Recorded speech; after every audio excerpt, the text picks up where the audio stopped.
Bapak Ibu Saudara,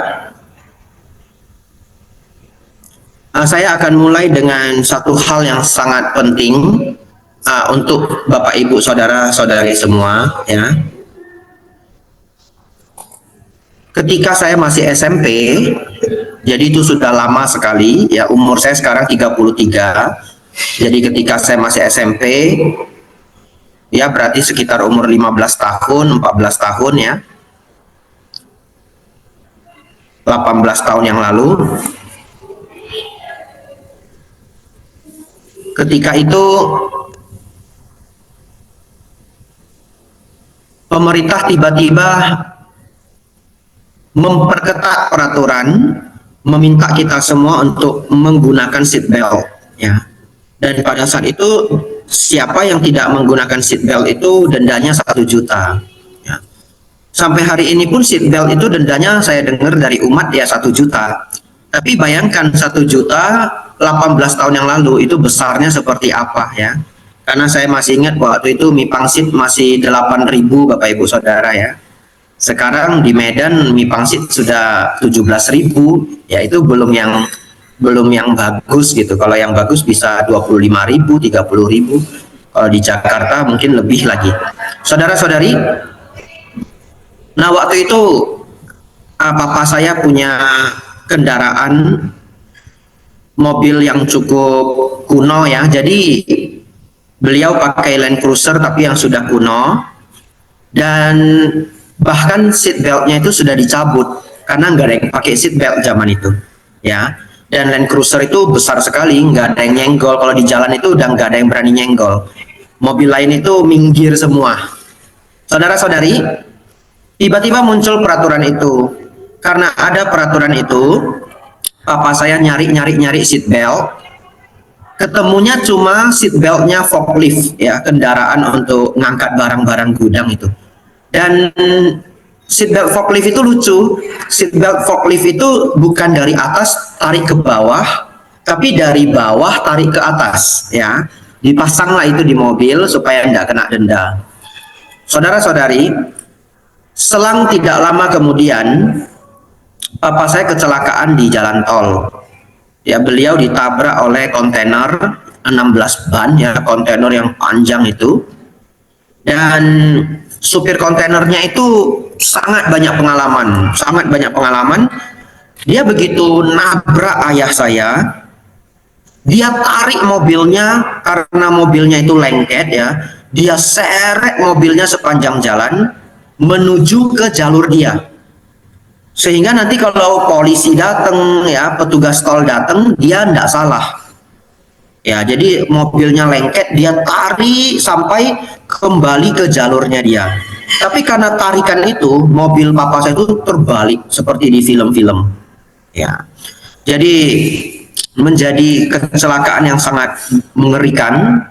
Nah, di jalan tol Bapak Ibu Saudara, lalu tidak ada yang berani menolong karena mobilnya dalam keadaan terbalik. Ya, mereka takut mobilnya meledak. Akhirnya bagaimana? Menunggu waktu yang lama sampai polisi datang, ambulans datang, pemadam kebakaran datang. Bayangkan seheboh apa itu. Ya, jadi Bapak Ibu yang sudah lama berkendaraan pun mungkin belum pernah lihat di jalan tol itu berkumpul 3 satuan ini.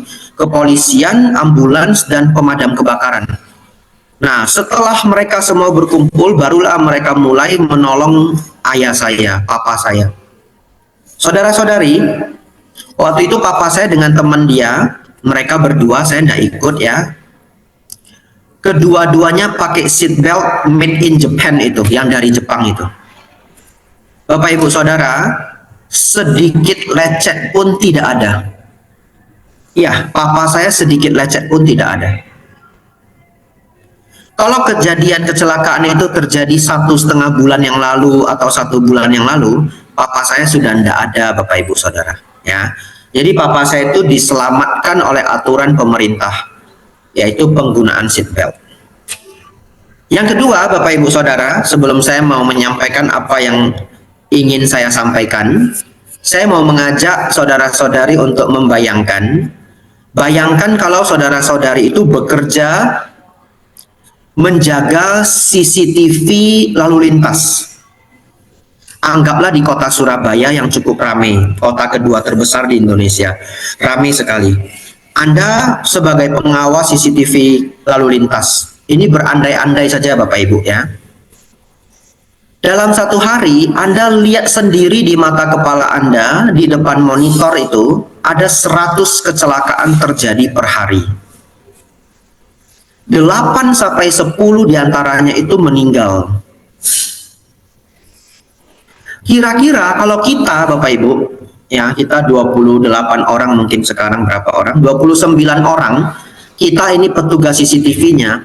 Kira-kira kalau peraturan pemerintah tidak menganjurkan kita menggunakan seat belt, kita akan menggunakan seat belt enggak?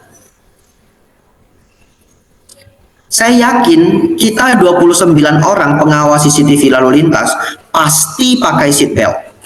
Karena kita lihat sendiri di depan mata kita, begitu banyak kecelakaan per hari. Nah, itulah yang membedakan orang lain yang tidak melihat dengan kita yang melihat, Bapak Ibu Saudara. Nah, apa hubungan semua ini? Oleh karena itu, Bapak Ibu Saudara, kira-kira berapa banyak orang yang bekerja di bidang pengawasan CCTV lalu lintas? Itu hanya 0,00001% orang, ya cuma segelintir orang di kantor kepolisian dibandingkan jumlah masyarakat yang 20-an juta di setiap provinsi, di provinsi besar misalkan Surabaya. Anda bisa cek jumlah masyarakat di provinsi Surabaya. Lalu sekarang kita semua bukan sebagai pengawas CCTV. Saya sebagai biku, Bapak Ibu sebagai karyawan, sebagai wirausaha atau ibu rumah tangga atau penjaga pekerjaan apa saja ya yang Bapak Ibu saudara-saudari lakukan, maka kita hanya punya dua pilihan Bapak Ibu. Yang pertama, kita keras kepala. Saya ulangi ya, ini kita sudah mau masuk ke Dharma Bapak Ibu ya. Jadi cerita-cerita saya sudah selesai. Jadi finalnya adalah kita punya dua pilihan, satu sebagai orang yang keras kepala, atau yang kedua sebagai orang yang cerdas. Ya, kita hanya ada dua pilihan. Kalau keras kepala bagaimana? Sudah diberitahu, kita tidak mau lakukan. Kenapa? Karena kita nggak melihat, kita nggak ada takutnya. Karena kita nggak tahu. Kalau orang cerdas, orang bijaksana bagaimana? Ketika walaupun mendengar dari temannya, mendengar dari gurunya, mendengar dari orang tua sendiri, terutama ini yang boleh digarisbawahi, ya bahkan saya catat di sini, mendengar dari pakar Bapak Ibu ya, mendengar dari pakar. Kalau kita sudah dapat informasi dari pakar, dengarkan, renungkan baik-baik. Anda tidak harus langsung percaya 100%, semua orang boleh ragu, tetapi setelah ragu dicari keraguan itu benar atau enggak gitu. Setelah kita mencari dan mencari, maka kita jalani nasihatnya. Ya, saya tulis di sini Bapak Ibu Saudara, mendengar dari pakar. Oleh karena itu Bapak Ibu Saudara, apa yang ingin saya sampaikan sebenarnya? Yang ingin saya sampaikan itu sebenarnya adalah bulir dari Manggala Sutta, nasihat Sang Buddha untuk kita, yaitu apa? Mudah dinasehati. Bapak Ibu Saudara, saya mengajak Bapak Ibu yang hadir di ruangan Zoom ini, marilah kita menjadi orang yang mudah dinasehati. Terlebih tambahan dari saya, nasihat yang berkualitas ya. Nasihat yang berkualitas itu dapat dari mana? Buku, seminar ya, dhamma kelas dari para biku, lalu terutama dari Dharma, ajaran Sang Buddha. Ya.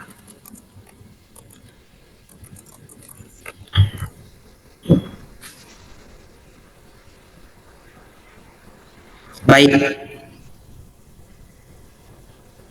Bapak Ibu Saudara,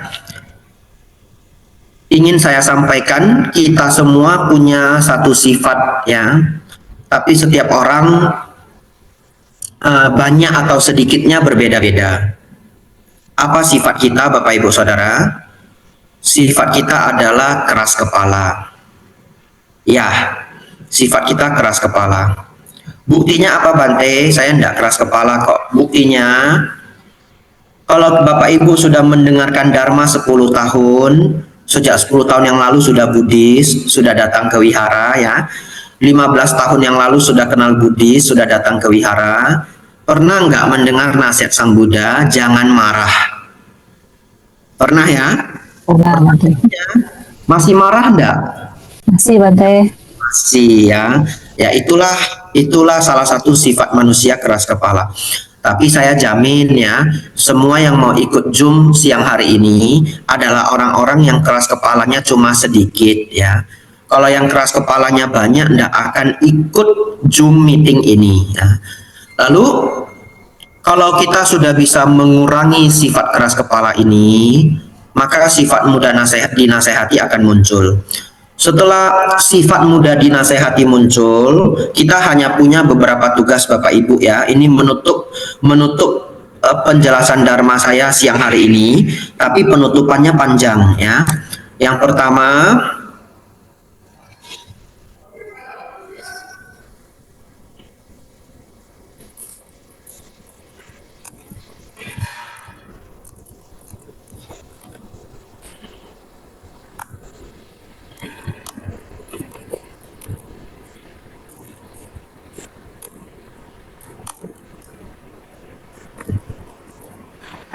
ya, itu Bapak Ibu Saudara, silakan lihat di chat ya, di obrolan.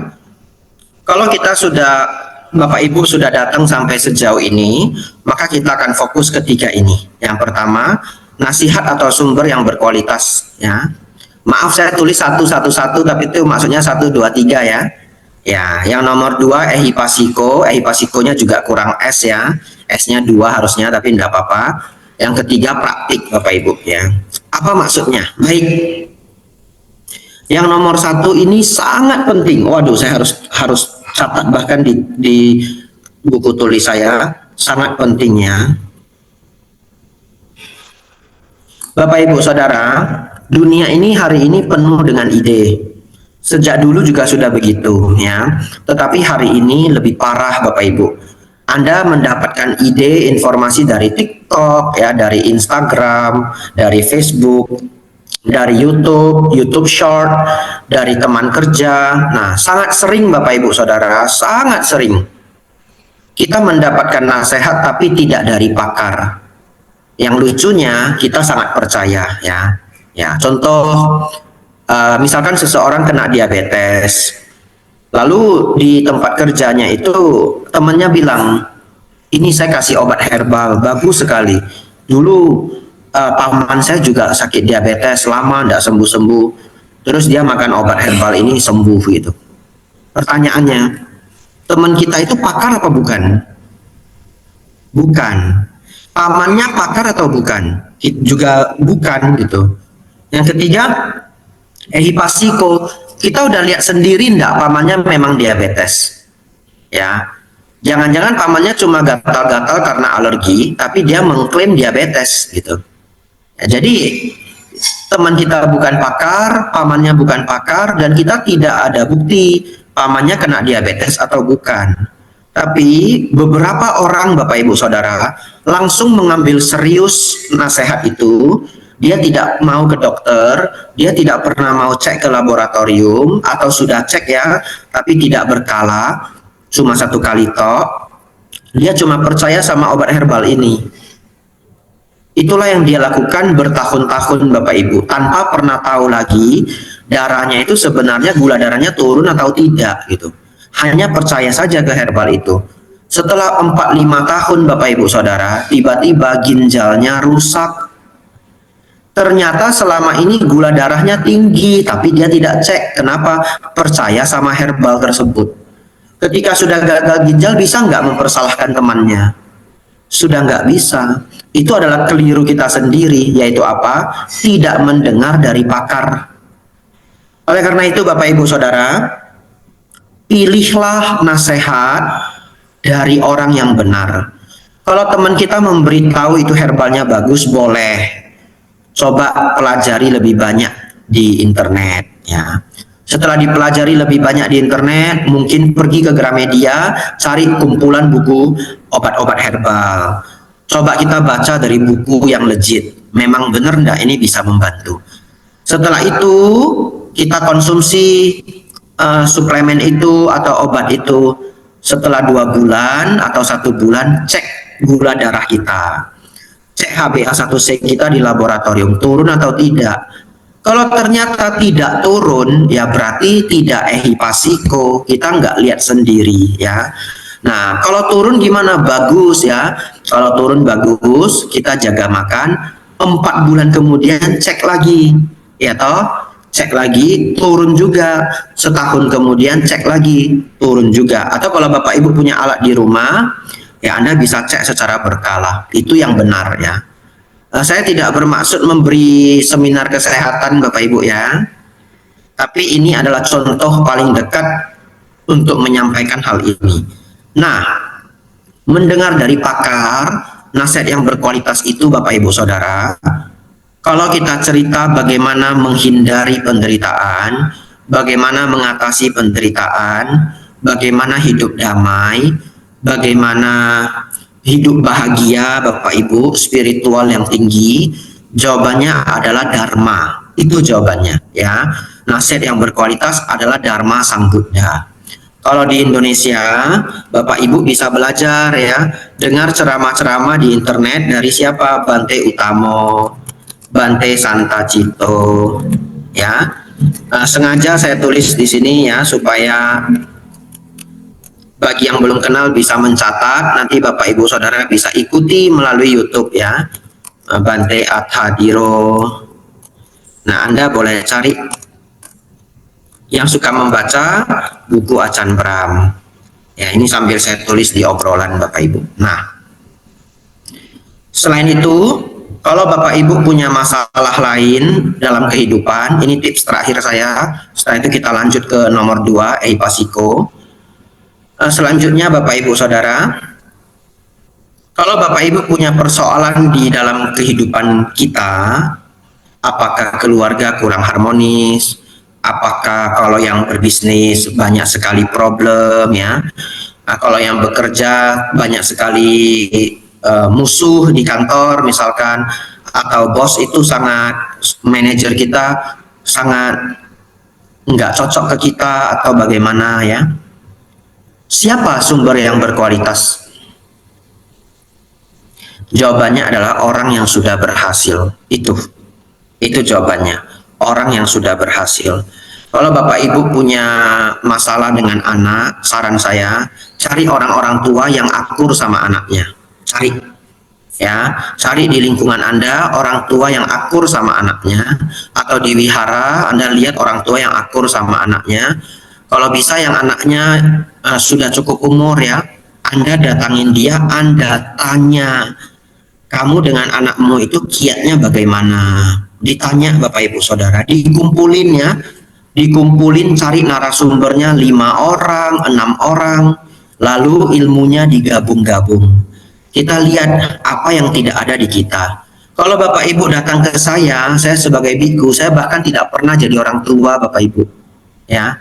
Jadi sebenarnya nasihat saya itu nasihat Dharma. Tapi Anda mungkin akan menemukan kiat-kiat kehidupan, kiat-kiat keseharian dari orang-orang yang sangat pintar menjadi orang tua.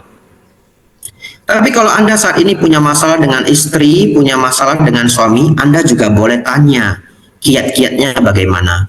Anda punya masalah dengan orang tua sendiri, tanya teman yang baik sama akrab dengan orang tuanya. Cari Bapak Ibu Saudara.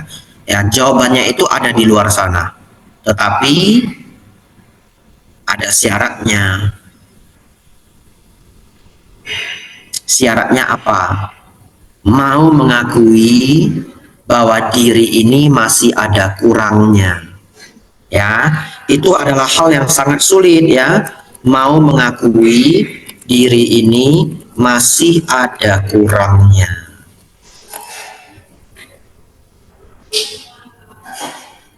Sebentar Bapak Ibu, saya ngecas dulu ya. Ya, sudah kembali, sudah ngecas. Bapak Ibu Saudara, beberapa orang tidak pernah mau mengakui kalau dirinya salah. Jadi yang dipersalahkan itu seluruh dunia, Bapak Ibu, ya. Tapi kenyataannya, kalau banyak sekali masalah yang datang berulang-ulang, itu ada kurangnya di kita. Kurang itu tidak selalu karena kita punya sifat buruk, bukan. Tapi bisa saja kurang strategi, ya, caranya kurang tepat, ya, pengalaman kita kurang. Contoh, kalau Bapak Ibu menemukan Bapak Ibu punya teman baik, lalu dia buka rumah makan kecil, ya, jual sarapan Bapak Ibu, ya, nasi kuning, atau kalau di Medan nasi lemak Bapak Ibu, saya orang Medan, ya, nasi lemak, ya, lontong sayur. Karyawan dia cuma satu, Bapak Ibu, cuma satu. Setahun ganti karyawan 6 kali. Lalu dia mengatakan, bingung saya, karyawan sekarang nggak bisa diandalkan, semuanya sifatnya jelek. Pertanyaan saya, kalau cuma satu karyawan saja, dia nggak bisa mempertahankan, dan dia mempersalahkan orang lain, masuk akal nggak Bapak Ibu? Jawabannya sangat tidak masuk akal. Kalau kita ke company besar Bapak Ibu, karyawannya 1000 Bapak Ibu, karyawannya 500. Bagaimana cara perusahaan itu bisa mempertahankan karyawan 500? Apakah mungkin 500 itu selalu diganti setiap 2 bulan? Kan tidak mungkin, ya. Berarti ada sistem-sistem yang orang ini nggak ngerti, ibu yang punya rumah makan ini nggak ngerti. Nah, akhirnya harus bagaimana? Dia harus pergi ke rumah makan yang lain. Kalau dia kenal temannya yang punya apotik mungkin, yang punya rumah makan mungkin, yang karyawannya ada 10, ada 13, tanyain, kok saya ganti-ganti karyawan terus ya? Kok karyawan saya semua begini begitu ya? Pasti akan diajari ilmu. Oh, kalau kamu itu jadi bos harus begini. Kamu kalau kasih gaji harus tepat waktu. Terus kalau gajimu tidak terlalu besar, kasihnya mingguan aja. Karena biasanya kalau mereka tidak pintar menabung, habis duitnya. Lalu kamu kasih bonus. Nah, jadi dia semangat. Kalau lembur kamu harus hitung, harus fair. Wah, dikasih kiat-kiatnya. Lalu kamu jadi bos itu jangan terlalu akrab dulu sama karyawan. Sampai 6 bulan pertama itu jangan terlalu akrab dulu, sampai tahu sifat aslinya. Wah, pokoknya dikasih kiat-kiat Bapak Ibu Saudara. Setelah 2-3 orang memberi kiat-kiat, dia jalanin Bapak Ibu, dan hidupnya berubah. Bapak Ibu Saudara, saya tidak melihat teman-teman semua yang 29 orang ini, ya. Saya hanya melihat Bu Eni dan Pak Rudi. Jadi saya nggak tahu ya apa yang ada di perasaan Bapak Ibu, karena ini melalui Zoom, ya. Nah, tetapi yang ingin saya sampaikan adalah terkadang nasihat 5 menit dari orang lain bisa mengubah hidup kita, ya. Ini kisah nyata Bapak Ibu, tidak saya ceritakan. Orang tua saya punya rumah kosong, ya. Kami tidak tahu mau diapakan, tidak tahu, ya. Dulu saya jadikan tempat meditasi Bapak Ibu, ya, rumahnya kosong. Nah, satu ketika tetangga itu nganjurin ayah saya, papa saya itu dijadiin rumah kos-kosan. Pembicaraan itu hanya 5 menit Bapak Ibu Saudara. Papa saya cuma nanya, ada ya yang mau ngekos ya? Lalu ibu itu mengatakan, oh, sampai membludak katanya. Tempat saya itu selalu penuh. Kalau nggak membludak ini, nggak mungkin saya tawarin, mending untuk tempat saya dulu. Tapi tempat saya sudah membludak, sudah nggak muat lagi. Lalu nanya lagi, kok bisa banyak yang mau ngekos? Karena Bapak Ibu Saudara, rumah kami, rumah tua kami itu ada di depan Hotel Santika.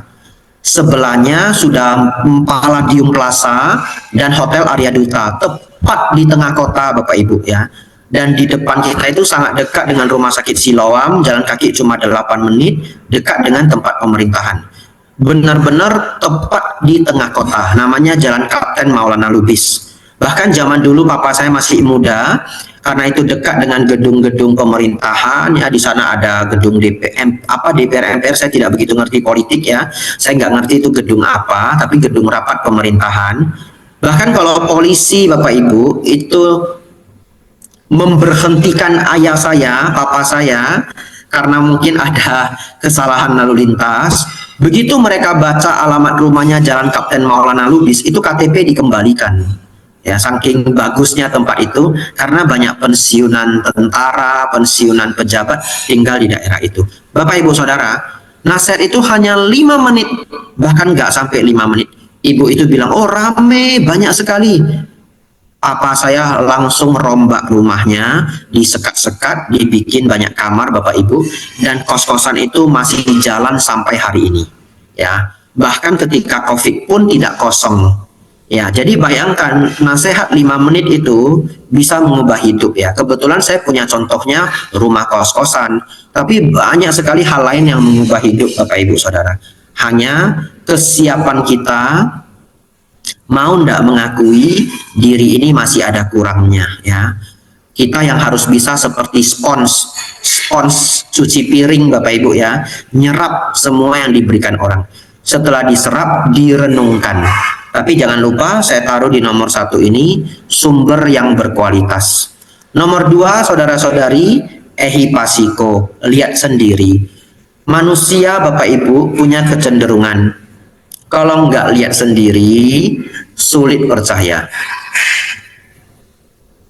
Bapak Ibu Saudara, sejak saya SMP, saya sangat menyenangi bela diri ya. Saya ikut karate, saya gabung di Wadokai, pernah ikut taekwondo, dan terakhir saya ikut bela diri campurannya, yaitu MMA kalau sekarang namanya. Ada boxing dan Brazilian Jiu-Jitsu. Nggak penting juga sebenarnya saya sampaikan ini, nggak pentingnya. Tapi backgroundnya adalah karena saya hobi sekali bela diri, setiap ada waktu luang saya menonton pertarungan jalanan. Dulu ya ketika masih umat ya, sekarang sebagai biku sudah tidak boleh. Namanya street fighting. Nah, Bapak Ibu Saudara, kenapa saya menonton banyak sekali street fighting? Karena dulu kami memberikan, kadangkala kami mengisi self defense, pertahanan diri. Ya, pernah mengisi di Kawasaki, pernah mengisi di perusahaan Yamaha, mereka buat camping di gunung, ngundang kami memberikan pelatihan self defense 1 hari gitu. Bapak Ibu Saudara, jadi saya sering menonton pertarungan jalanan. Bapak Ibu tahu, setelah saya nonton mungkin lebih dari 500 video, mungkin Anda terkejut dengan jumlahnya ya, tapi beneran ya, mungkin lebih dari 500 video yang pernah saya tonton. Saya tidak akan pernah berani berkelahi di jalanan Bapak Ibu. Tidak akan pernah berani. Kenapa? Dari begitu banyak video yang saya tonton, saya lihat sendiri bagaimana orang ditikam dengan pisau Bapak Ibu ya. Di keadaan yang sangat tidak terkira kita. Ada satu video di salah satu negara di Timur Tengah ya, mohon maaf agak seram pesan dharma saya siang hari ini, tapi Anda ikuti sampai habis, ada baiknya ya. Diserem-seremin itu ada baiknya karena manusia itu keras kepala Bapak Ibu ya. Jadi mau diserem-seramin gitu. Dan bukan Bapak Ibu 29 orang yang di sini bukan, tapi kadangkala ceramah di Zoom itu direkam juga, lalu di-share ke banyak orang. Jadi walaupun yang hadir 29 orang, pikiran saya itu saya tetap harus berpikir bahwa ini mungkin yang mendengar kelak banyak orang. Bapak Ibu Saudara, ada satu mall di Timur Tengah, tiba-tiba seorang bapak jalan-jalan sama istrinya, ketemu pasangan lain yang juga sama istri atau pacarnya. Bertemulah mereka di mall Bapak Ibu Saudara. Lalu apa yang terjadi? Dua orang pria ini adu mulut. Setelah adu mulut, satu orang Bapak Ibu Saudara tidak tahu kenapa dia sok hebat sekali ya, ibaratnya begitulah, sok hebat sekali. Dia lepas tali pinggangnya, dia ajak berkelahi bapak itu. Nah, lalu dengan kecepatan yang tinggi dia hantamkan kepala tali pinggang yang besi itu ke kepala pria lainnya Bapak Ibu. Lalu apa yang terjadi? Ternyata pria yang terhentuk kepala tali pinggang itu selalu membawa pisau di celananya Bapak Ibu. Dengan kecepatan sangat tinggi, dia ambil pisau itu dengan tangan kanannya, dia tancapkan langsung ke lehernya Bapak Ibu, ke leher orang tersebut yang mulai memukul dengan tali pinggang. Secepat itu Bapak Ibu, orang itu darahnya bercucuran, lalu videonya habis. bisa dipastikan orang itu tidak selamat Bapak Ibu ya. Karena tancapan besar di leher itu darah mengalir sangat cepat. Kira-kira Bapak Ibu berpikir nggak ada orang bawa pisau di mall itu? Nggak ada orang berpikir toh orang akan bawa pisau di mall. Saya nonton sendiri Ehi Pasiko. Jadi kalau saya di mall pun Bapak Ibu nggak berani saya ya ribut dengan orang, saya tidak berani karena saya lihat sendiri ada orang yang begitu siap, dia persiapannya dia bawa kemanapun. Satu lagi video Bapak Ibu Saudara, ya sebenarnya tidak baik saya cerita ini tapi Anda ikuti sampai habis ya, ada maksudnya, ada niatnya. Satu video yang lainnya adalah terjadi di Rusia. Orang Rusia itu sangat keras Bapak Ibu ya, karena mungkin tempat tinggal di sana itu juga keras. Jadi ada dua pria Bapak Ibu menghentikan seorang pria lainnya, lalu mereka adu mulut yang saya nggak ngerti adu mulut apa. 2 lawan 1 Bapak Ibu. Adu mulut dan adu mulut. Lalu pria yang satu orang yang tidak bersama temannya sangat berjiwa besar. Dia minta maaf berulang-ulang, lalu dia mau nyalamin 2 orang tersebut. Ya. Jadi kalau laki-laki itu sudah mau salaman, sudah minta maaf, apalagi yang kurang begitu ya? Ya, apalagi? Karena seorang laki-laki itu egonya tinggi. Ya, laki-laki itu alfa yang harus melindungi keluarganya. Dengan sifat alfa, sifat yang biasanya mendominasi, dia sudah mau nyalam Bapak Ibu, mau minta maaf dan sudah minta maaf. Tapi 2 orang ini malahan menertawakan, malahan terus membuli. Lalu 2 orang ini salah satunya mengeluarkan senjata. Ternyata Bapak Ibu Saudara, mereka sangat sial ya. Ternyata satu orang ini yang mau meminta maaf itu punya kemampuan bela diri yang tinggi ya. Lalu terjadilah pembunuhan, 1 orang itu meninggal, yang satunya kabur ya. Tidak saya ceritakan detail lagi, nanti terlalu seram Bapak Ibu ya. Ya. Tapi apa maksudnya Bante cerita ini? Tolong jangan ribut dengan orang asing. Ya. Jangan ribut dengan orang asing. Ini pesan saya Bapak Ibu Saudara.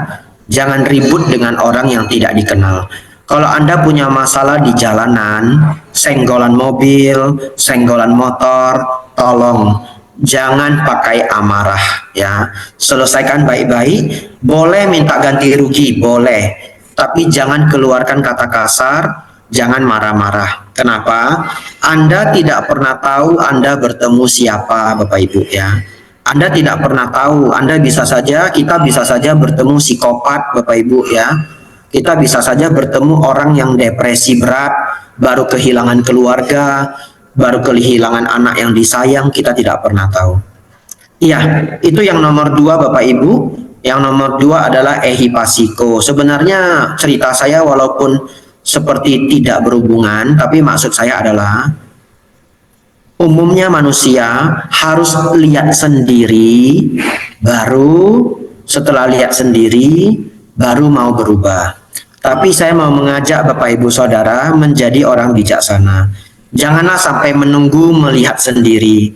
Ya, kalau kita mendapatkan nasihat yang baik, jalankan. Nah, apa dalam hal ini Bapak Ibu? Dalam hal dharma, dosa, loba, moha. Sang Buddha berulang-ulang kali memberitahu kita, jangan memelihara kebencian, jangan memupuk kebencian, jangan memelihara keserakahan, jangan memupuk keserakahan, jangan memelihara ego dan kesombongan, apalagi dipupuk. Oleh karena itu Bapak Ibu Saudara, 31 orang hadir di Zoom ini. Saya ingin mengajak Bapak Ibu Saudara, janganlah membenci ya. Masing-masing yang hadir di sini cek masih benci siapa Anda. Kalau masih ada, tolong kebenciannya dikurangi pelan-pelan dari hari ke hari sampai kebenciannya habis ya. Tetapi saya tidak meminta Anda romantis dengan orangnya, enggak ya. Kalau Anda sudah tidak benci orangnya, selesai, cukup. Bante, tapi saya nggak mau bergaul dengan dia lagi. Nggak apa-apa, tidak harus bergaul ya. Sang Buddha mengatakan asewana cak balanang pandita nan cak sewana. Jangan bergaul dengan orang bodoh, bergaul dengan orang bijaksana. Kalau orangnya jahat, orangnya sifatnya jelek ya, orangnya buruk ya, Anda tidak harus berkawan dengan dia. Tetapi kalau kita masih punya kebencian terhadap kita, itu PR kita ya, karena kebencian itu adalah masalah batin kita. Kadang-kala musuh kita sudah nggak ada di Indonesia, ya dia sudah pergi bekerja di Kuala Lumpur, ya pergi ke Jepang bekerja, dia bahkan sudah nggak pernah ketemu kita, Bapak Ibu, tapi kita masih benci setengah mati ke dia. Nah itu PR kita ya, PR kita, batin kita adalah masalah kita. Bapak Ibu kurangi kebencian dari waktu ke waktu sampai satu ketika Anda bisa tidur malam sebelum tidur, renungkan masih ada nggak orang yang saya benci. Kalau Anda mengatakan sudah tidak ada orang yang saya benci, maka selamat Bapak Ibu ya, doa Anda terkabul. Kenapa saya katakan doa Anda terkabul? Karena Anda sendiri yang berdoa, semoga semua makhluk hidup berbahagia. Kalau kita benci sama seseorang, Bapak Ibu Saudara, coba. Kalau Anda benci dengan seseorang, benci sekali, bencinya kusumat. Satu ketika lihat dia naik sepeda, tiba-tiba jatuh ke paret, Anda senyum atau sedih? Senyum. Nah, orang bisa senyum ya, walaupun sesaat senyum dia sesaat. Pada saat itu Anda melanggar doa Anda sendiri. Ya, padahal kita berdoa semoga semua makhluk hidup berbahagia. Tapi melihat seseorang jatuh ke paret kok senyum, ya toh? Berarti doa kita nggak jalanin sendiri. Doanya itu cuma doanya kurang Bapak Ibu ya. Semoga semua makhluk hidup berbahagia kecuali dia. Itu doanya kurang. Ya. Tetapi setelah Bapak Ibu bisa malam sebelum tidur renungkan, oh iya ya, sudah nggak ada yang saya benci. Selamat Bapak Ibu ya, doa Anda sudah terkabul. 13 menit terakhir Bapak Ibu, sudah menuju jam 1, maka saya masuk ke yang ketiga yaitu praktek ya. Nomor 1, nasihat dan sumber yang berkualitas. Nomor 2, ehipasiko, lihat sendiri ya. Kalau tidak lihat sendiri juga sama, lihat dari para pakar ya. Kita melihat dari kacamata Dharma, kacamata Sang Buddha, itu juga ehipasiko. Benci itu tidak baik ya, jangan ribut dengan orang yang tidak dikenal. Yang ketiga, praktik. Praktiknya hanya 2 Bapak Ibu. Ya, dibandingkan yang banyak, praktiknya hanya 2 karena waktu saya tinggal 12 menit. Ya. Apa praktik yang pertama? Saya mau mengambil contoh marah ya. Kalau pakai contoh yang lain nanti panjang ya. Jadi pakai contoh marah saja. Tapi sebenarnya bukan hanya untuk marah, tapi untuk semuanya. Kecewa, takut, sedih, benci, dendam, lalu iri hati ya, cemburu dan yang lainnya itu ilmunya sama, tapi kita pakai contohnya marah. Apa 2 prakteknya? 1, perenungan di dalam batin ya. 1, perenungan di dalam batin ya, saya ketik di obrolan ya. Bapak Ibu Saudara, sebenarnya kalau ada peristiwa yang sama terjadi, misalkan kita semua naik pesawat Bapak Ibu ya, dapat bonus dari perusahaan, kita semua mau berangkat ke Denpasar. Tiba-tiba pesawatnya delaynya enggak tanggung-tanggung, delay 2,5 jam.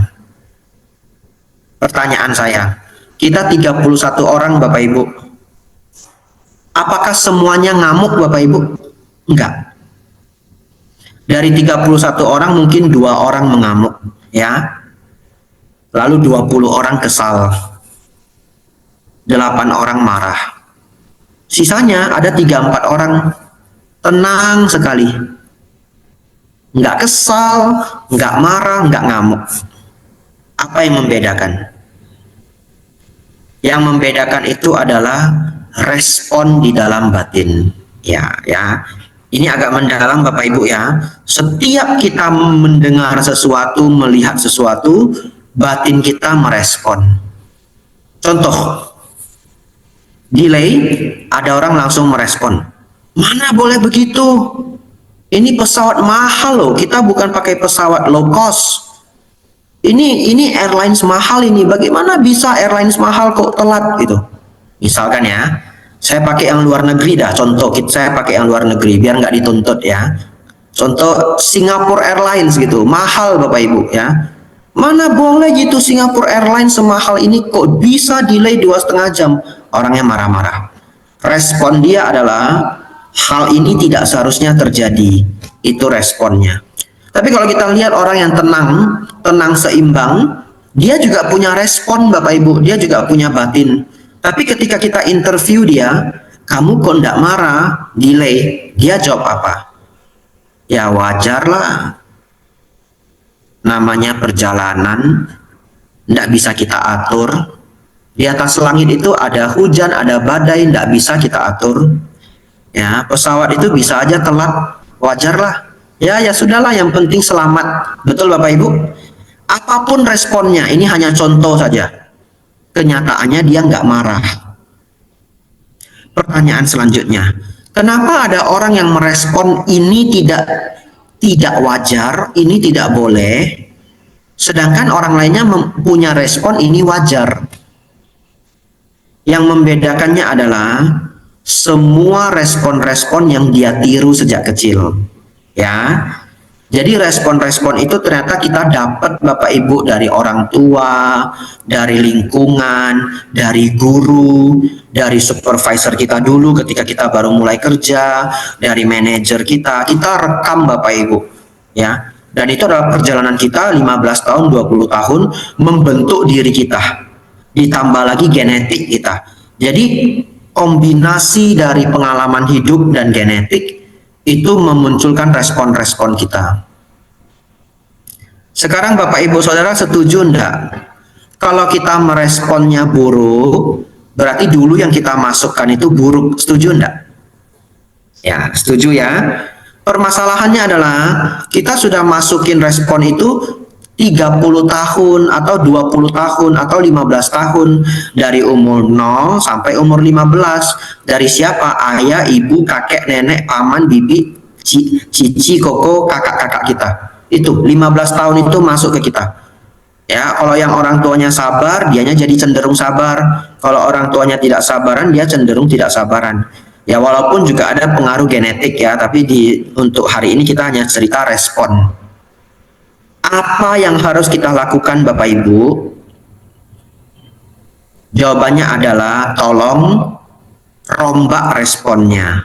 Ya, kalau kita selalu punya respon-respon yang buruk di pikiran kita, itu harus dirombak, harus diganti. Gantinya gimana? Salah satu caranya banyak dengerin Dharma. Ya, cara kedua apa Bante? Banyak baca buku pengembangan diri yang berhubungan dengan kekurangan kita. Ya, mungkin biar sabar baca buku Stoik, baca buku-buku self help ya, Dale Carnegie yang bagus-bagus. Untuk apa? Baca buku untuk apa? Dengerin para pakar buat apa? Dengerin Dharma buat apa? Ganti semua respon-respon yang sudah kita download. Permasalahannya, bisa enggak yang kita download selama 15 tahun mau kita bersihkan dalam waktu 1 bulan? Nggak akan mungkin bisa. 15 tahun itu nggak bisa melawan 1 bulan. 1 bulan nggak bisa melawan 15 tahun. Ya, orang yang ikut Pak Baja 2 minggu bisa berubah, bisa. Dia bisa berubah 50%, 60%. Tapi dia pulang ke rumah Bapak Ibu setahun, kumat lagi 30%. Ya, oleh karena itu bagaimana mendengarkan dharmanya rutin, membaca buku-buku yang bagus rutin.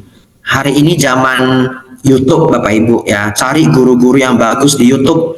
Ya, contohnya saya kadang-kadang nonton Pak Helmi Yahya ngulik ya, ngulas mengenai attitude. Nah, itu masuk ke kita ya.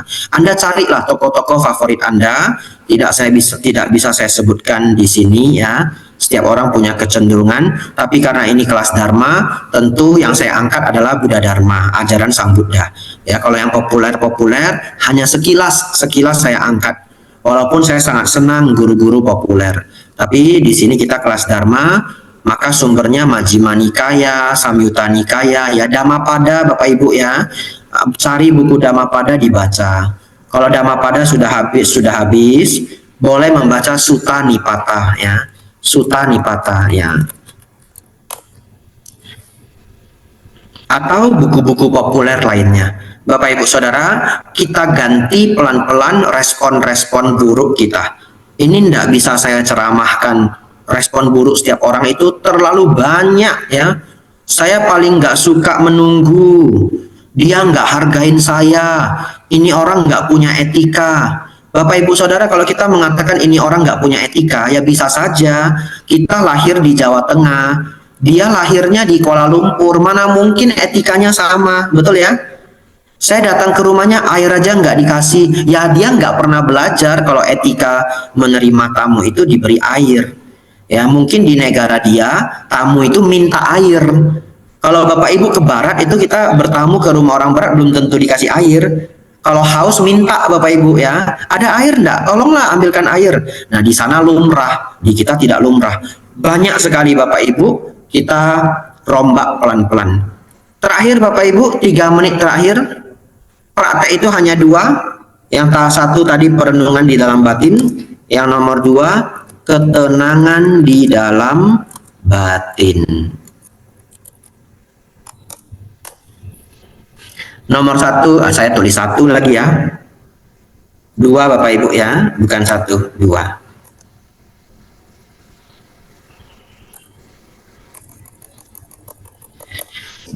Bapak Ibu Saudara, yang nomor 2, ketenangan di dalam batin. Apa ketenangan di dalam batin? Tidak merespon. Ya, jawabannya tidak merespon. Jadi kalau mau merespon yang bijaksana. Kalau tidak bisa merespon yang bijaksana, jangan merespon. Kalau jangan merespon, bagaimana Bante? Contoh. Dapat kabar yang buruk di kepala kita.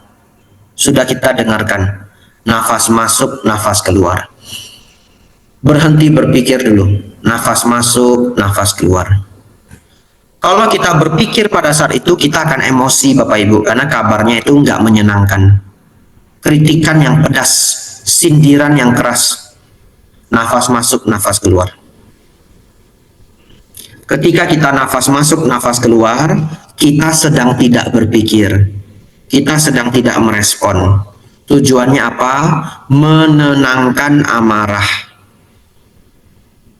Setelah beberapa menit, amarah kita sudah turun, baru kita berpikir, baru kita merespon. Ya, umat Buddha jangan merespon yang buruk. Mending kita diam dulu, menenangkan batin. Jadi itu Bapak Ibu ilmunya ya. Perenungan di dalam batin adalah vipassana dalam tahap awal. Kita tidak bahas vipassana di tahap yang tinggi. Vipassana di tahap yang tinggi itu melihat anicca dukkha anatta di dalam pancakanda. Itu nanti bisa 2 jam Bapak Ibu ya. Kita bahas yang sederhana. Perenungan di dalam batin yaitu vipassana. Merenungkan sesuai dengan dharma. Yang kedua, ketenangan di dalam batin. Kombinasikan 2 itu Bapak Ibu, kita bisa mengatasi begitu banyak masalah hidup. Kalau Bapak Ibu merasa belum bijaksana, respon selalu keliru, cari temannya yang bijaksana, tiru responnya ya. Kalau tidak, banyak mendengarkan dharma. Anumodana ya, sudah jam 1, beberapa detik lagi ya, silahkan saya kembalikan ke Ibu Eni. Ya, anumodana Bante. Silakan teman-teman yang ingin bertanya bisa chat atau bisa raise hand, nanti langsung di-unmute. Nah, ini Bante, ada yang bertanya Bante. Boleh. Nah, katanya kalau emosi atau marah dipendam, ada sumber yang mengatakan bisa menimbulkan gangguan batin lainnya karena dipendam. Bagaimana mengatasi kemarahan atau emosi ini Bante supaya dapat tersalurkan dan tidak terpendam di dalam batin? Baik ya. Satu, boleh curhat ke orang yang kita percayai, tapi pilih yang bijaksana. Cari teman kita yang tipenya kulkas ya, bukan kompor gas ya. Cari yang tipenya kulkas. Kalau kulkas itu hanya menyimpan sesuatu yang bagus. Ya, orang yang berjiwa kulkas itu tidak nyimpan makanan busuk. Kulkas itu bukan tempat menyimpan makanan busuk. Lalu semua yang masuk ke kulkas itu awet, wangi, bagus. Nah, kalau cari teman kita yang kulkas ya, kita sudah curhat dan dia bisa dipercaya, dia selalu kasih nasihat yang sangat baik. Ya, namanya kerja wajar lah ya, kamu jangan kesal ya. Walaupun merepotkan ya, walaupun sifat dia nggak bagus, ya kamu kan dibayar setiap bulan. Nah, gaji kamu itu termasuk di dalamnya adalah toleransi. Nah, itu udah digaji ya. Toleransi kamu itu udah digaji ya. Kamu kalau ditegur sama atasan, kamu kesel, nah ditegur kamu itu sudah digaji gitu. Nah, kira-kira begitu. Nah, kalau teman yang bisa memberi nasihat begitu kan, iya ya, gaji saya sih tinggi ya dibanding teman saya yang satu jabatan. Nah itu, kenapa ditambahin beberapa juta? Supaya siap-siap dimarahin. Gitu ya, iya ya, walaupun itu setengah bercanda, tapi itu kulkas ya, membawa kedinginan. Dibandingkan kalau memang itu atasan kamu nggak masuk akal, masa orang dibeginiin, dibegituin, kita semakin panas ya. Satu, cari teman yang berjiwa kulkas. Yang kedua, meditasi ya. Meditasi itu bukan meredam, meditasi itu malah seperti melenyapkan amarah ya, melenyapkan, mendinginkan. Kalau Sang Buddha menyebutnya mendinginkan api ya. Jadi ada api di pikiran kita, kita dinginkan dengan meditasi. Jadi nasihat saya sama, nasihat saya ada 3 Bu Eni ya. 1, curhat ke teman yang baik, bijaksana, berjiwa kulkas, bisa menjaga rahasia.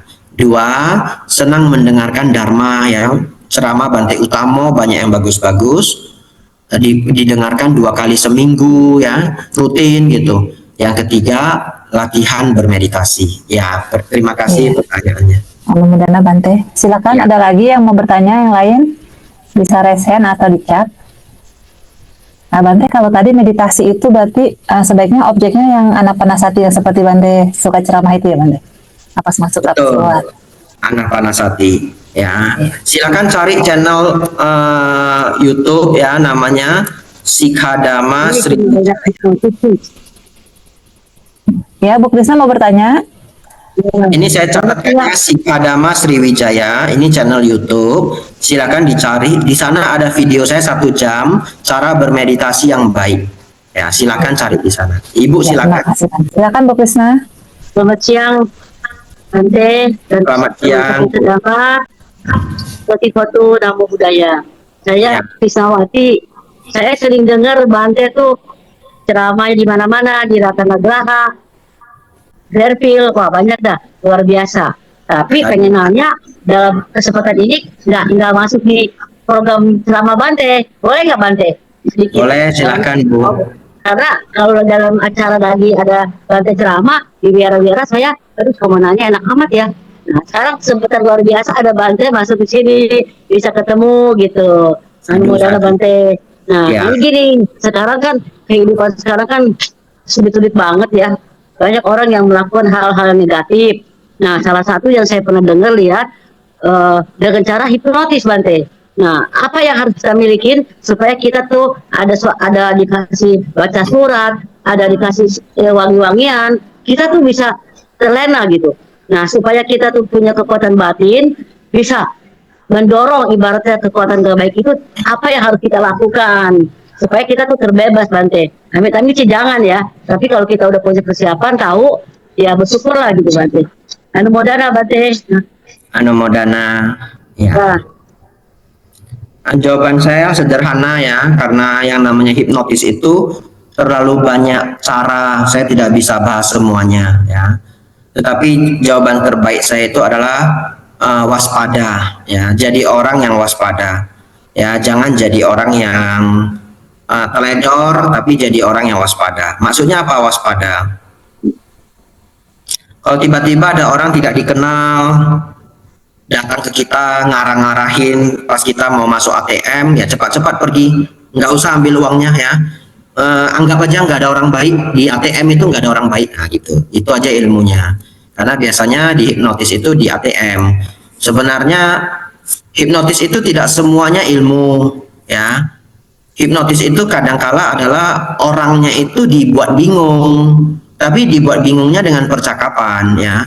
Dan kebanyakan orang yang kena hipnotis itu ya orang yang memang kurang pinter teknologi. Kalau kita cerita di mesin ATM ya mereka akan cari orang yang kira-kira nggak pinter teknologi. Jadi ibu-ibu yang sudah berumur gitu nggak pinter teknologi, tiba-tiba anak muda datang, sini Bu saya bantu. Kalau ibu hati-hati, kalau pencet yang ini nanti bisa keliru ini dan itu, ini dan itu. Tapi kira-kira kalau anak kuliah teknologi atau anak kuliah teknik itu bisa nggak dihipnotis? Nggak bisa ya, karena anak kuliah itu modern, mereka pinter gitu. Jadi sebenarnya hipnotis itu tidak semua menggunakan ilmu, tapi adalah ilmu percakapan sampai membuat orang bingung. Ya sama juga yang dengan telepon juga sama, itu membuat orang bingung gitu. Nah kalau menggunakan kalau tadi katanya pakai wewangian dan sebagainya, bisa saja pakai obat-obatan ya. Nah, jadi hal begitu itu ilmunya cuma waspada. Ya, ilmunya cuma waspada. Ibu hati-hati dengan orang asing. Kalau kesulitan, ada orang asing, feeling kita nggak enak, nggak usah sungkan. Kalau tidak mau kena tipu, tidak mau kena hipnotis, jadi orang tidak perlu sungkan dengan orang asing. Itu ilmunya. Ya, memang agak nggak bagus ini nasihatnya ya. Tapi hidup di kota itu keras ya. Orang asing tiba-tiba mau bantu angkat barang kita, misalkan, oh enggak Pak, enggak usah, enggak apa-apa. Ya, bahkan Bapak Ibu Saudara mungkin tidak tahu, saya kalau di airport ketemu umat Buddha, padahal umat Buddha mau ngangketin koper saya enggak saya kasih, enggak usah. Nanti saya lewat Singapura Bapak Ibu, tiba-tiba ada narkoba, kepala saya dipotong Bapak Ibu ya. Ya, di Singapura itu kalau bawa narkoba hukumannya gantung. Ya, jadi itu diajarin orang tua saya sejak kecil, di airport tidak perlu dibantu orang. Nah, sebenarnya sudah menjadi biku, saya nggak perlu khawatir, nggak mungkin lah ada umat Buddha yang mau mencelakai saya, betul nggak? Ya, tidak mungkin 99,99%. Tapi bisa nggak 0,0001% orang yang kurang kerjaan, orang yang mungkin tidak suka dengan agama Buddha, bisa saja, ya toh? Ya, jadi waspada, selalu waspada, sakti ya, munculkan kesadaran. Dan kalau itu orang asing kita sudah nggak nyaman, jangan sungkan. Ya, pokoknya kalau orang asing kita udah nggak nyaman, jangan sungkan. Pak, nggak usah bantu saya Pak, maaf Pak ya. Oh, nggak usah Pak, maaf. Kalau dulu ketika saya masih belum jadi biku, keluar dari bandara, ada supir itu, Pak mau kemana Pak? Pakai jasa kita aja. Nah, saya diajari harus pakai yang resmi, harus beli tiket di loket yang resmi gitu. Kalau mau naik taksi, naik yang resmi. Ya dulu waktu saya masih kecil ya, belum jadi biku, masih muda, saya tidak sungkan sama sekali dengan supir-supir yang saya nggak kenal itu. Ya, ayo Pak, tempatnya sama kan? Saya bahkan berani bilang, maaf Pak ya, saya ke yang resmi aja. Sama aja Dek, sama aja. Maaf Pak, saya takut. Saya gitu, saya terus terang aja. Maaf Pak ya, saya takut, yang resmi aja lebih aman gitu. Nah, walaupun menyampaikan dengan sopan. Itu Bu ya, Ibu waspada Bu ya. Ya, Dharma juga mengajarkan kita untuk sati, penuh kesadaran. Ya, itu nasihat terbaik saya. Terima kasih Bu. Paritanya apa dong Bante, supaya kita punya kekuatan batin gitu. Nah, sama aja, baca parita nggak waspada, kena juga Bu. Oh gitu. Oh, kali ada parita yang manjur Bante. Ya, tapi kalau paritanya itu abaya parita. Abaya parita. Abaya parita ya. Tapi kenapa saya nggak mau kasih parita? Walaupun saya tahu Ibu mau minta parita, saya tahu ya. Sejak awal saya tahu. Karena bukan parita itu yang penting. Yang penting itu waspadanya ya. Tapi kalau Ibu mau nanya paritanya abaya parita. Abaya parita bukannya buat tidur kalau malam bebas dari mimpi-mimpi buruk. Ya, sama aja Bu. Ibu baca dulu. Nah, nanti Ibu sudah baca, pasti Ibu setuju. Oh iya betul. Oh Ya, gitu. Ya, ya, untuk juga semuanya supaya terbebas umat Buddha khususnya. Siapa tahu ada kekuatan parita yang untuk kita terhindar. Maksudnya gitu Bante. sadu, Bayar sadu. parita cukup. Bayar Ya, parita. cukup Bu. Gitu. Ya, anak Ya, muda Bante. Selamat, sama-sama. selamat semuanya. Kamu Buddha. Ya, makasih Bu. Ya. Maaf Bante, ini ada satu pertanyaan tapi mungkin di luar topik Bante, tapi mengganggu pemikirannya. Sehubungan sama ini Bante, Avalokitesvara, makwat ini Bante. Jadi beliau ini selama ini kenalnya kan Avalokitesvara dan begitu dengan luas aslinya gitu kan Bante. Tapi setelah dia mendalami Dhamma semakin lama, dia tahu oh ternyata Avalokitesvara itu ada di dalam tradisi Mahayana, tidak ada di dalam Theravada. Nah, bagaimana menurut Bante sehubungan dengan ini Bante? Sedangkan dia tetap respect dengan Avalokitesvara itu Bante.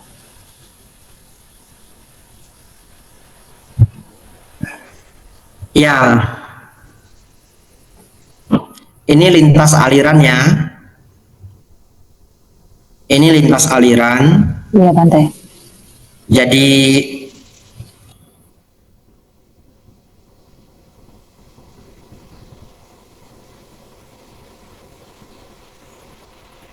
jawaban terbaik saya, karena zaman sekarang kalau ditanya lintas agama, lintas aliran itu jawabannya harus bijaksana.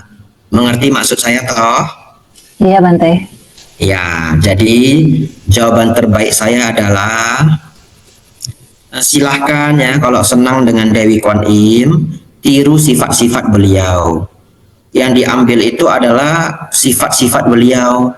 Apakah Dewi Kwan Im itu ada di kitab Theravada atau tidak ada? Ya jawabannya tidak ada ya. Di Tripitaka juga tidak ada. Maka kita tahu itu adalah tokoh yang muncul setelah Sang Buddha wafat ya. Nah, jadi karena tidak ada di kitab suci, saya juga tidak bisa banyak membahas sebenarnya. Ya, yang adanya itu mungkin di kitab suci di Mahayana. Tetapi karena saya sendiri juga memahami bagaimana kualitas dari tokoh Avalokitesvara, maka jawaban saya adalah silahkan belajar mengikuti tata cara Theravada, tapi kita tetap meniru, mengagumi sifat welas asih dari Dewi Kwan Im, sifat welas asih dari Avalokitesvara. Ya, itu adalah cara terbaik menurut saya. Iya, mudah-mudahan Bante. Sama-sama. Artinya yang bertanya juga sudah mengerti akhirnya. Ya, Ada lagi yang ingin bertanya Bante, maaf. Bante bisa sampai jam berapa? bisa saya sampai jam berapa juga bisa. Oh, makasih Bante. Ada lagi yang mau bertanya silakan. Bisa langsung resen atau di chat. Bante, kalau yang menyambung tadi Bu Krisna nanya, kan umat Buddhis kebanyakan berpikirnya karma gitu kan. Ada yang bilangnya kalau belum karmanya juga nggak akan terjadi. Nah, bagaimana Bante mengenai hal ini? Tidak ya, Sang Buddha kan mengajarkan sebab akibat. Karma itu kan sebab akibat. Sebab akibat itu kan nggak harus ditunggu setahun, nggak harus ditunggu sebulan. Ya, kalau seseorang itu nampar tukang parkir, ya buah karmanya langsung berbuah, dia langsung ditonjok. Ya toh, nggak ada delaynya. Nah, oleh karena itu kadangkala kita bisa kena akibat karena kita teledor. Keteledoran kita itu adalah karma buruk, sebab-sebab buruk yang baru kita buat. Jangan mengatakan dompet saya hilang karena sudah karma, padahal dia dari tadi naruh dompetnya sembarangan. Sambil makan di pasar, dompetnya taruh di kursi sebelah, kursi kosong. Ya hilang karena ini Indonesia, betul ya? Kalau di Jepang tidak hilang. Nah, itu apakah karma buruk berbuah? Iya, karma buruk apa? Teledor. Ya, teledor. Nah, jadi tidak semua karma buruk berbuah itu adalah karma buruk lampau, karma buruk setahun yang lalu. Tidak, bisa saja itu adalah karma buruk 3 menit yang lalu karena kita teledor. Ya, contoh seseorang mabuk, karena sudah mabuk ringan ya, dia bawa kendaraan, ketabrak seorang anak kecil meninggal. Lalu dia mengatakan saya karma buruk. Kenapa saat itu anak itu lewat? Bukan, itu karma buruk bukan karena pada saat itu anak itu lewat. Itu bukan karma buruk kehidupan lampau Anda, bukan. Itu adalah karma buruk karena Anda mabuk, sudah mabuk bawa mobil, betul ya? Ya, jadi benar Sang Buddha mengajarkan hukum karma, sangat benar. Tetapi jangan lupa sebab akibat karma itu bisa saja yang baru kita lakukan. Oleh karena itu, tolong jangan teledor. Tapi kalau kita sudah tidak teledor, semua sudah baik, tapi tetap aja Bante terjadi. Nah, itulah karma buruk lampau. Iya, terima kasih Bante. Sama-sama. Ting Ting mau bertanya, Ting Ting? Silakan bisa langsung, Ting. Oh, nih Ting Ting bertanya gini, Bante. Namo Buddhaya, Bante izin bertanya. Ketika saya retret, waktu saya meditasi, saya melihat fenomena orang yang tergeletak, kurus, tinggal kulit dan tulang. Apakah ini termasuk dukkha atau anatta? Ini saudara Ping ini agak bingung masalah anatta, Bante. Ya, itu terlalu panjang ya, pertanyaannya juga terlalu luas.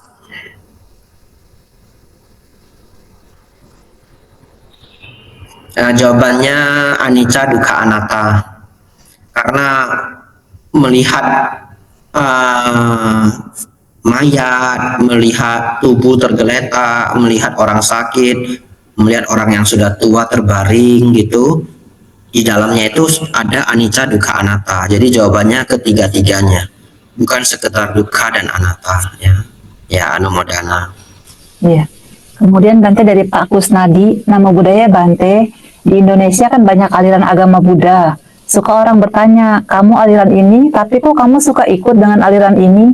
Bagaimana saya harus menjawabnya secara bijaksana? Terima kasih Bante. Ya, dijawab saja, saya senang belajar. Di setiap wihara itu ada guru yang berbeda. Guru-guru yang berbeda itu punya kebijaksanaan yang berbeda. Ya, sejauh ini saya belum menemukan satu guru yang saya merasa cukup untuk mewakili semuanya. Jadi saya masih datang ke banyak wihara. Itu jawabannya. Ya. Iya. Ya, jawabannya yang senang belajar. Nah, itulah kalau singkatnya saya senang belajar begitu. Ya. Iya Bante. Kemudian Bante dari Bu Tanti. Bante ini sepertinya di luar topik, tapi saya penasaran Bante terkait dengan hukum karma. Misalnya ada orang yang buah karma buruknya adalah meninggal dengan cara yang tidak baik, misalnya dibunuh. Nah, dalam proses berbuahnya karma buruk orang itu, berarti kan harus ada orang lain yang jadi eksekutor dan membuat karma buruk baru. Dalam hal ini bagaimana Bante? Tidak ya, karma buruk itu tidak spesifik seperti ini. Kalau misalkan ada karma buruk di mana kita akan mati hari ini gitu, tidak juga harus dengan cara dibunuh sebenarnya. Ya, kalau pada saat itu kita tinggal di kota yang mana tidak ada satu orang pun mau melakukan pembunuhan, ya kita tidak akan pernah ketemu pembunuh. Mungkin kita akhirnya mati karena tertimpa tiang listrik gitu. Ya, kita bisa mati karena tersedak ya, atas kesalahan kita sendiri. Seseorang bisa mati cuma sekedar ini dulu tetangga saya ya, duduk di kursi terus jatuh ke belakang gitu, terbalik ini jatuh, udah meninggal. Sesederhana itu ya. Jadi tidak ada, ini kan karangan, ini pertanyaan ini kan karangan toh. Maksudnya pekarangan kita membuat pertanyaan ini, tapi jawabannya nggak ada spesifik. Kita ditakdirkan harus dibunuh seseorang. Ya tidak. Ya kalaupun ada karma buruk, kita bisa menjadi korban pembunuhan, tapi di saat itu tidak ada satu orang pun yang menjadi pembunuh, maka karma itu belum berbuah, itu jawabannya. Ya, tapi kalau kita cuma sekedar karmanya itu kita harus mati hari ini, maka kita bisa mati dengan cara apapun. Ya, jadi tidak berarti karena ada karma orang lain harus menjadi pembunuh untuk kita. Jawabannya tidak. Ya, jawabannya tidak. Ya, anumodana, semoga bisa dipahami. Ya. Terima kasih Bante. Ini ada Pak Roni mau bertanya, silakan Pak Roni. Silakan langsung di-unmute. Ya. Selamat siang Bante, nama saya Roni, saya orang Medan juga Bante. Saya iya, Selamat siang. Ya. beberapa bulan ini saya udah nonton seluruh kompilasi video ceramah Bante di YouTube ya. Jadi saya sebenarnya juga baru mulai mendalami ajaran agama Buddha ini baru sekitar mungkin 2 bulan ya. Mungkin seperti Iya. Sang Buddha, barang siapa melihat duka, dia melihat dhamma. Jadi baru begitu sejak ayah saya meninggal tuh baru saya mulai mendalami ajaran agama Buddha. Jadi sejak kecil tuh saya mungkin masih bisa dikatakan itu adalah Buddhis cung-cung cep ya, acung-acung nancep gitu. Jadi tidak diajarin dhamma secara penuh. Nah, jadi sebenarnya yang bertanya mengenai Dewi Kuan Im tadi itu sebenarnya adalah saya, Bante. Jadi Ya. dari kecil di rumah saya juga ada hotsai Kuan Im lah di rumah. Nah, jadi sebenarnya yang saya mau tanyakan ini bukan tentang Dewi Kuan Im lagi, tapi izin saya cerita sedikit tentang pengalaman pribadi ya. Jadi saya mau tanya itu mengenai yang hukum karma. Jadi 10 tahun yang lalu tuh Bante, saya mengalami sakit yang sangat berat, sakit rematik sampai saya nggak bisa jalan tuh. Jadi udah berbulan-bulan sangat putus asa, mencari sinsei, cari dokter itu tidak ketemu yang bisa mengobati saya. Ada yang malah memvonis bahwa saya udah nggak bisa jalan lagi. Jadi saya itu udah karena sangat putus asa itu berdoalah dengan sangat khusyuk lah ya, sangat yakin sekali kepada Dewi Kuan Im. Bahkan saya juga bersumpah di depan beliau bahwa kalau dia bisa menunjukkan jalan kesembuhan buat saya akan stop makan daging sapi. Jadi kan dari film-film dulu kan dikatakan beliau itu ayahnya reinkarnasi dari sapi, jadi tidak boleh makan sapi. Nah, sejak itulah ini kejadian miracle ini mulai muncul ya. Ayah saya yang di pasar itu ketemu orang cerita tentang penyakit saya. Nah, ada orang yang memberitahukan, oh kamu cari dokter ini di rumah sakit ini gitu. Nah, akhirnya mulai ketemulah dokter yang bisa mengobati saya dan akhirnya pun saya sembuh. Nah, saya sebenarnya yang saya mau tanya itu adalah apakah niat tulus dan keyakinan saya pada saat berdoa itu bisa menjadi trigger atau mempercepat karma baik saya untuk berbuat ya? Karena kan saya pahamnya di salah satu video Bante mengatakan kalau kita berdoa itu sebenarnya kita berdoa kepada karma baik kita di masa lampau ya. Ya, seperti itu pertanyaan saya Bante. Ya, boleh Anumodana ya. Saya minum dulu sebentar ya. Ya, boleh yang Nanti saya Bante. kembali. Ya. Ya.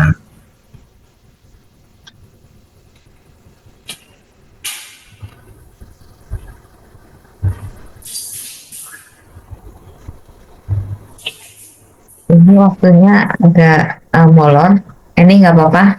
Nah, Bante sih nggak apa-apa, cuman kalau untuk umat yang memang harus kembali bekerja, dipersilakan. Karena ini masih banyak pertanyaan ya, nanti penyimpanan jasanya nggak apa-apa deh ya, kalau ada yang... Bisa lihat di YouTube lagi. Iya, Ya, enggak apa-apa, ini biar pertanyaan terakhir aja ya. Lalu Apa nanti Bante, kalau misalkan Bante masih bisa, kita lanjut sebab banyak yang bisa diulang di YouTube biasanya. Bante banyak fansnya soalnya. Oke. ya, tapi saya ada tugas lagi hari ini. Oh, Saya iya. ngajar. Iya, Ya, Bante. ya, saya ngajar di Pekalongan. Ya, jadi nanti saya jawab ini, setelah itu ya kita bisa ketemu lain waktu. Ya. Iya, Bante. Semoga. Eh, baik. Jawabannya betul ya. Sebentar ya.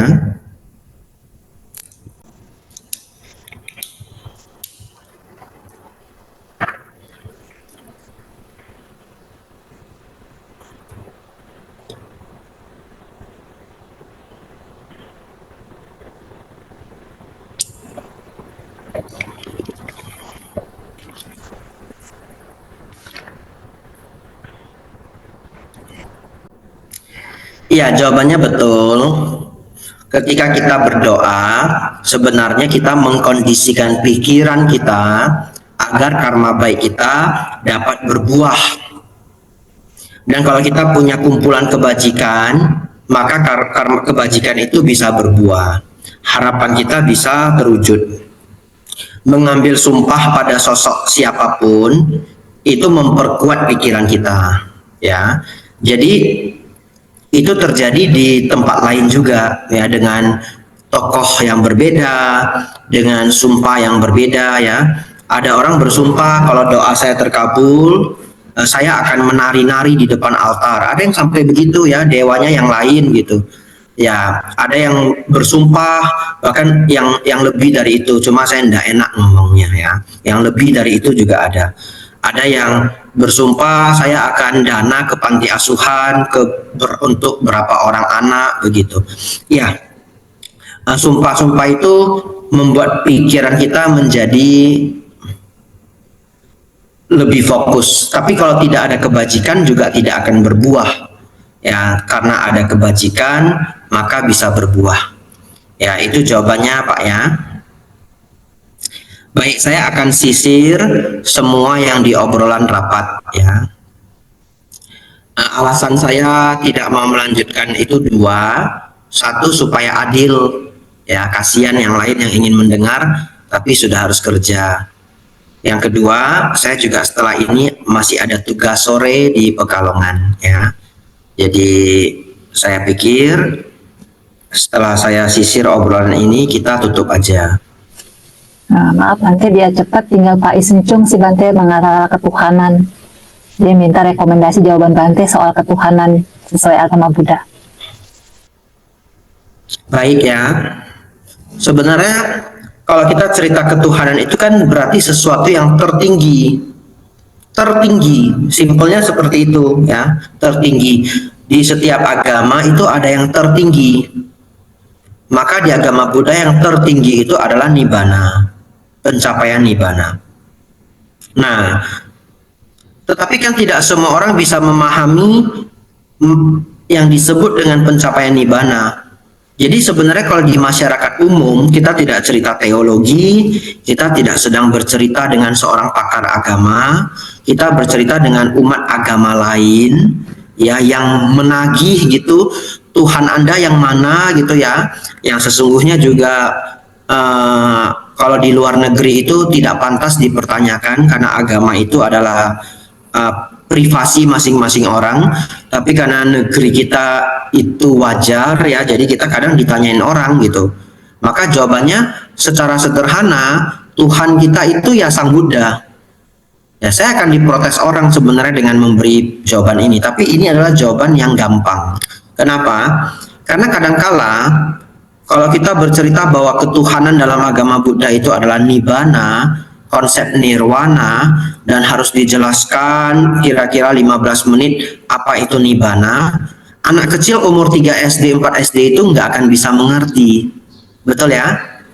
Sedangkan mengajar dharma itu, konsep ketuhanan itu harus diberikan kepada anak kecil.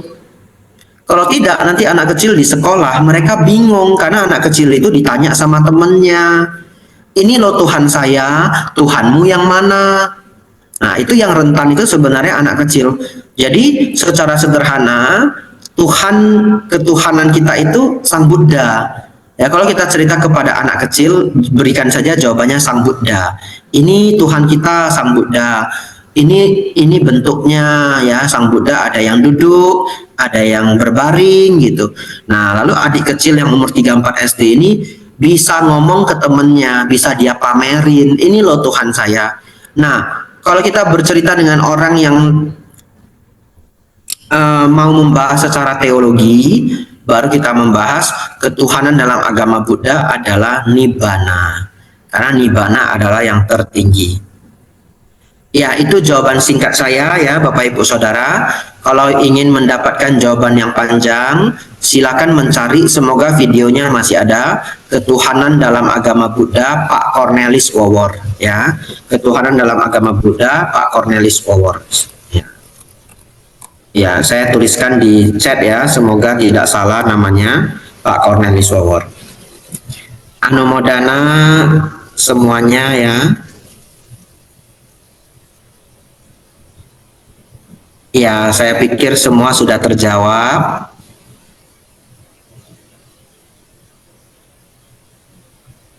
Ya, ini pertanyaan terakhir ya. Ada bukunya, buku yang sudah sangat langka. Buku penulisnya adalah profesor dari Jepang. Saya ketemu kemarin bukunya di Amerika dan bukunya tinggal 2, langsung saya pesan Bapak Ibu Saudara ya. Bukunya sudah tiba di Wihara Mendut, harus saya baca dulu. Tetapi memang ajaran-ajaran yang berhubungan dengan aliran-aliran lain itu saya harus mengajarkannya dengan hati-hati ya, terutama kalau direkam. Karena kita harus berhubungan dengan ajaran orang lain.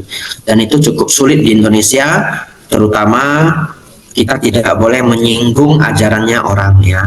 Tapi sebenarnya bukunya itu sudah tiba di Wihara Mendut. Ya, jadi ditunggu saja ya, kalau saya bisa menggodok, bisa menyampaikan dengan cara yang baik, nanti entah di daerah mana akan saya sampaikan ya. Namo Buddhaya Bante. Sama-sama ya, mari kita tutup. Sabi sata bawantu sukitata, semoga semua makhluk hidup berbahagia. Sadu, sadu, sadu.